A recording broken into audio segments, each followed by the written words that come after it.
힙 카틸리지의 디지즈에 대해 말씀드리겠습니다.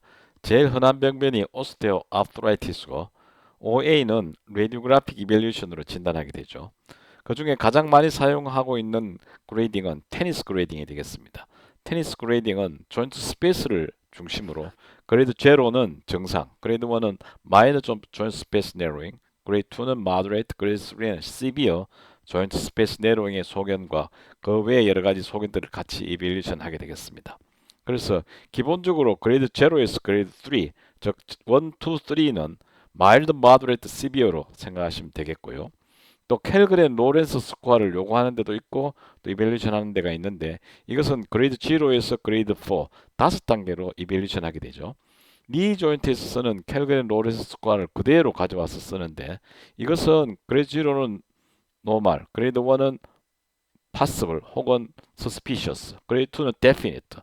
그래서 오스테오아트라이티스의 definite 소견, 즉 특징적인 소견은 오스테오파이트가 되겠습니다. 그래서 OA의 특징적인 소견은 오스테오파이트고, 그레이드 3는 advanced, marked joint space 내려온과 여러 가지 소견을 보이는, 그 다음에 그레이드 4는 far advanced가 되죠.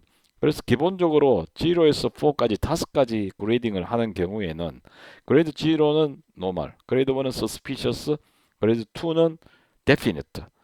이것은 앵킬로징 스폰딜라이티스의 modified 뉴욕 크라이테리아에서도 같이 적용이 되는데요. 앵킬로징 스폰딜라이티스의 특징적인 소개는 조인트의 이로진이죠. 그래서 이로진이 보이면 그레이드 2, 더 진행되면 그레이드 3, far advance, 그레이드 4가 되겠습니다. MRI 파인딩은 조인트 스페이스 내로잉이 MRI에서도 볼 수가 있고요. 이것은 디퓨즈 카틸리지 로스 때문에 그런데 이 카틸리지 로스를 MRI에서는 직접 볼 수 있는 영상이죠. 그래서 아스타블룸에서는 이 웨이트 베어링과 그 엔테리어 리전, 즉 이 환자에서는 엔테리어와 센트럴 리전에 조인트 스페이스 내로잉이 있고 페모럴 헤드에서는 슈피리어 라데랄 리전에서 그 아티큘러 카티지 리전과 조인트 스페이스 내로잉을 볼 수 있게 되겠습니다. 이런 아티큘러 카틸리지 리전에 그 로스 외에도 디라미네이션이 있는데 디라미네이션은 특징적으로 FAI에서 특히 캠 타입에서 볼 수 있는 그런 소견이 되겠습니다.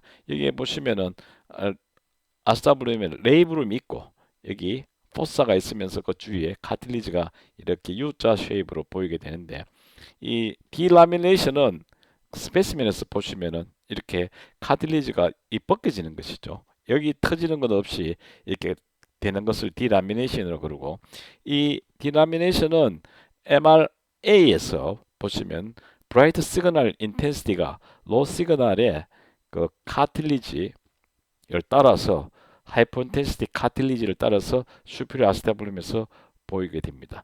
물론 코로나에서도 이런 앞쪽에서 보이는 이 소견이 디라미네이션 소견입니다. 그래서 디라미네이션은 아트로스코피에서 카펫 피노미난이라고 이야기하는 것이고 포칼 콘드랄 디라미네이션이고 아스타블룸의 엔테리어 슈피리어 쪽에서 흔히 볼 수 있는 소견이 되겠습니다.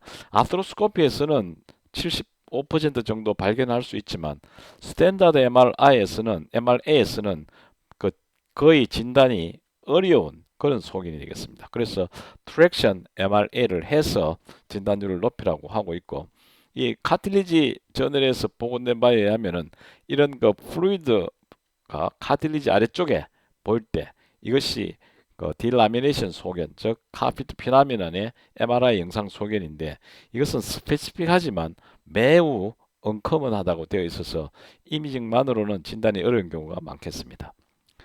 근데 2016년 레디알러지에 그 하이포리니얼 시그널 인텐시티가 아스타블라 카틸리지의 화살표 사이에 있는 이 로 시그널 인텐시티를 카틸리지 디라미네이션이라고 하고 이 카페트 디라미네이션은 히마트로스코피에서 흔히 보는 소견으로서 카틸리지가 마크로스코피칼리는 정상이지만 이것이 서브콘드랄 본과 디본드 떨어져서 보이기 때문에 그리고 콘드랄 정션에 디스럽션이 없기 때문에 이런 양상을 보인다고 그 리포팅을 했습니다. 근데 이렇게 보고 판독을 하다 보니까 많은 환자에서 정상으로 생각되는 환자에서도 흔히 보는 소견이라서 제가 그 다른 그 강의도 찾아보고 했는데 여기에서도 포마란츠 선생의 강의에서도 이 디라밀레이션은 이 카틸리지의 로시컬 인텐시티가 보이면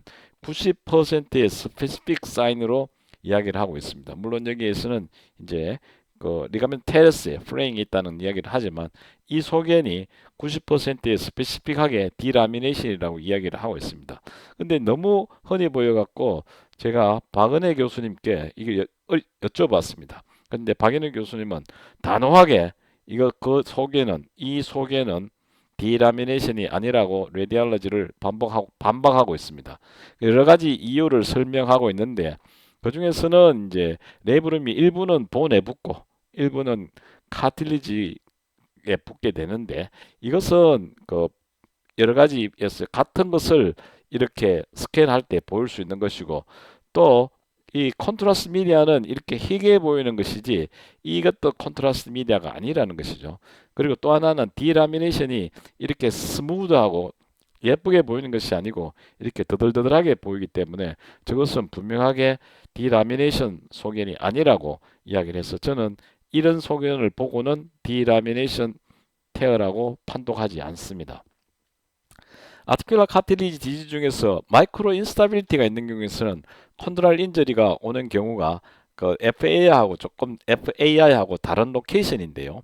마이크로 인스타빌리티는 3시 방향에서 그 아티큘러 카틸리지의 그 병변을 볼 수 있게 되겠습니다. 물론 FAI는 2시 정도가 그 흔한 특징적인 소견인 장소죠. 그래서 이 MRA를 해서 1시 방향에서 정상, 2시에서 4시, 즉 3시 방향에서 여기에서 그 시그널 인텐시티 변화를 보이는 카틸리지 인저리가 있고 XR에서도 3시 방향에서 이 카틸리지 인저리가 볼 수 있다고 합니다.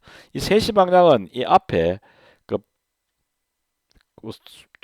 일io소아스 텐돈이 지나가는 자리가 되겠습니다. 그래서 일io소아스 텐돈이 지나가는 위치에 이렇게 보시면은 요 3시 방향이 되는데 요 일io소아스 텐돈이 있고 그러면 요 카틸리지나 레이브룸은 3시 방향이 되는 것이 되겠습니다. 그래서 이것은 뒤에 다시 말씀을 드리겠습니다. 트라우마틱 아티큘러 카틸리지가 디지즈는 주로 스포츠 인질에서 볼 수 있고 포칼 카틸리지 시그널 어브노멀리티가 있고 카틸리지 플랩이나 프랙처를 같이 가지게 되는 것이죠. 디렉트 임팩션이 있으면은 페모럴 헤드에 파라포비알 리전 그리고 페모럴 헤드의 포스티리 슈피드 쪽에서 디펙트가 되는데 이 환자에서는 포스티리 트라우마틱 포칼 카틸리지 디펙트가 페모럴 헤드에서는 포스티리 에스펙트의 본메로 체인지, 서트란 본메로 체인지와 함께 보이게 되겠습니다. 이 환자는 포스티리 힙 디스로케이션 후에 페모럴 헤드에 트라우마틱 콘드랄 쉐어가 있는데 이것은 11시에서 2시 사이에서 보이고 있고 물론 엔테리어 레이블 테오도 동반하고 있지만 여기에서 보시면 노멀 카틸리지 시그널 인텐시티와 구분되어서 여기 쉬어된 부분을 볼 수가 있겠습니다. 또 insufficient fracture가 있으면은 이것은 포칼 카틸리지 디펙트를 가질 수가 있게 되는데요. 이것은 특징적으로 서브콘드랄 본에 로우 덴시티 밴드나 라인으로 함께 보이게 되겠습니다. 그리고 이제 노멀 바리에이션에서 살펴보겠습니다. 카틸리지 인저리와 디펙트와 감별해야 되는 것 중에 제일 유명한 것이 슈피리어 아스테블라 포사죠. 이것은 12시 방향에 있게 되고 약 10%의 파퓰레이션 비교적 흔히 볼 수 있는 소견이 되겠습니다. 타입 1과 타입 2로 갈라서 생각을 하는데요.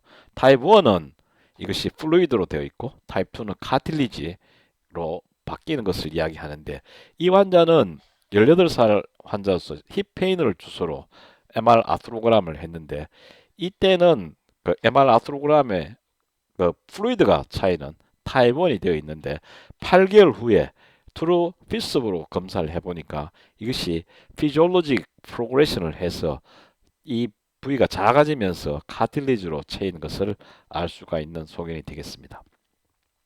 또 유사한 소견으로 superior 아스타블라 루프 나치가 있는데 이것은 아스타블라 루프의 미디얼 사이드 쪽에 아스타블라 포사의 미디얼 사이드 쪽에 있으면서 그 샤프 마진을 가지고 longitudinal fluid 혹은 fat로 쌓이는데 이 환자에서는 CT 소견상에서 MR 소견상에서 fat으로 차여 있는 것을 볼 수가 있겠습니다. 그래서 이 환자는 수프라스타블라 포사 타입 2가 있고 수프라스타블라 루프 나치를 함께 보이면서 이 fat으로 차여 있는 소견이 되겠습니다.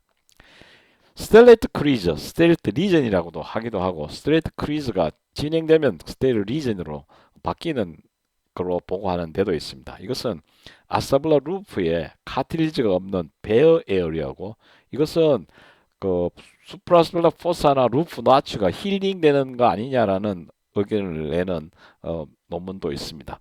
이것은 그 아스타블룸의 엔테리어 슈피리어 마진 위쪽에 있으면서 수프라테블라 포사의 미디얼 쪽에 있게 됩니다. 그래서 이 스텔레트 크리즈는 아스타블라 포사와 나치와 컨티뉴티가 있지만 수프라아스타블라 포사는 컨티뉴티가 없게 됩니다. 그래서 이것은 그 카틸리지가 없기 때문에 아트로스코피에서 콘드랄 디펙트로 그 오인하는 수가 있게 되겠습니다. 이것이 MRI에서 보는 그 슬레이트 크리즈고 이것은 아트로그램을 하게 되면 이게 아스타블룸이고 페모럴 헤드인데 여기 보시면은 그 쉘로한 주름이 보이면서 아티큘라 카틸리지에 디펙트가 있고 이것은 아스타블라 나치와 연결되어 있는 것을 알 수가 있겠습니다.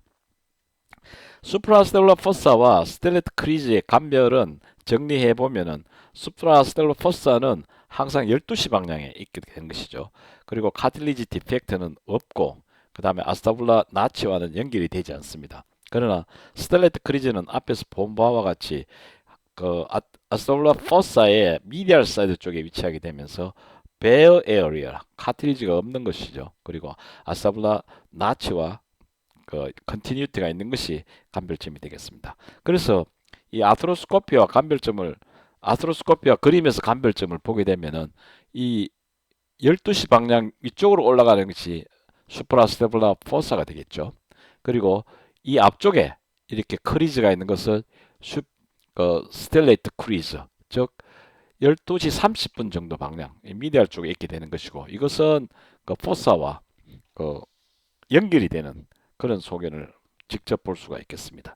그래서 아스타블라 포사와 그 다음 스텔레이트 리전은 감별해서 판독하시는 게 좋겠습니다. 튜블러 트래킹 오브 컨트라스트 오브 MRI라고 AJR에서 조심하라고 되어 있는데 MR 아스트로그램을 하게 되면은 이게 플루이드 필드의 블라인드 엔딩 튜블러 스트럭처로 보이게 되는 것이죠. 주로 아스타블라 포사의 포스리 마진에서 시작하고 심토는 없는 곳으로 되어 있으면서 이것은 아마 뉴트렌트 포라멘이 펌핑 이펙트에 의해서 커지는 것이 아닌가 이렇게 생각하는 구조물이 되겠습니다. 다음에는 힙 레이브룸에 대해 말씀을 드리겠습니다.